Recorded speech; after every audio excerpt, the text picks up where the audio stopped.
देखिए इसके बाद चर राशियाँ, स्थिर राशियाँ और दो स्वभाव राशियाँ। चर राशियाँ कौन कौन सी होती हैं? मेष है, कर्क है, तुला है, मकर है। यानी कि 1, 4, 7 और 10। स्थिर राशियाँ कौन सी हैं? वृषभ है, सिंह है, वृश्चिक है और कुंभ है। 2, 5, 8, 11। दो स्वभाव राशियाँ कौन सी है? मिथुन, कन्या, धनु और मीन। 3, 6, 9 और 12। अब इसको याद करने का तरीका देख लो कैसे है, बहुत आसान तरीका है। इधर ध्यान दे दो, तुम लोग ध्यान दो। इससे अगर गिनना हो चर राशियाँ कौन है, स्थिर राशियाँ कौन सी और दो स्वभाव राशियाँ कैसी हैं, इसको याद करने का सबसे सरल तरीका है 1, 2, 3, 4, 5, 6, 7, 8, 9, 10, 11, 12 ऐसे लाइन लिख दोगे।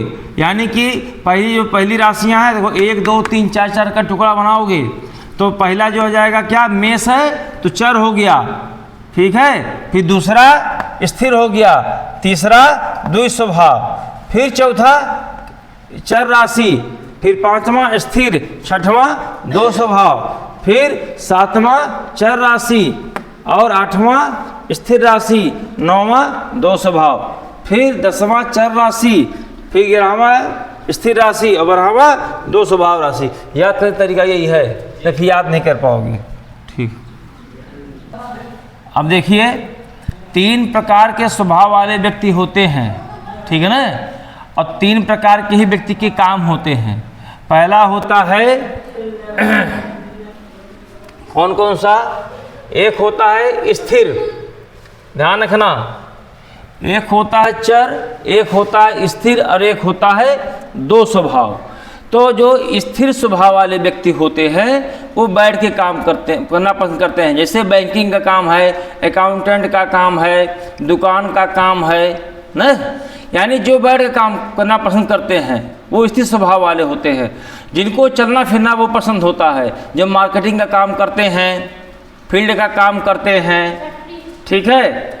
और जैसे ये देख लो, जैसे गाड़ी है, वाहन है, मशीन है, फैक्ट्री है, ये सब चलती रहती है ना, चलने वाले काम यानी कि चर वाले होते हैं। और दो स्वभाव मतलब ये होता है कि जिसमें व्यक्ति दोनों काम कर ले, उसको अगर मौका मिल जाए तो चर वाला भी काम कर सकता है और स्थिर वाला भी काम कर सकता है।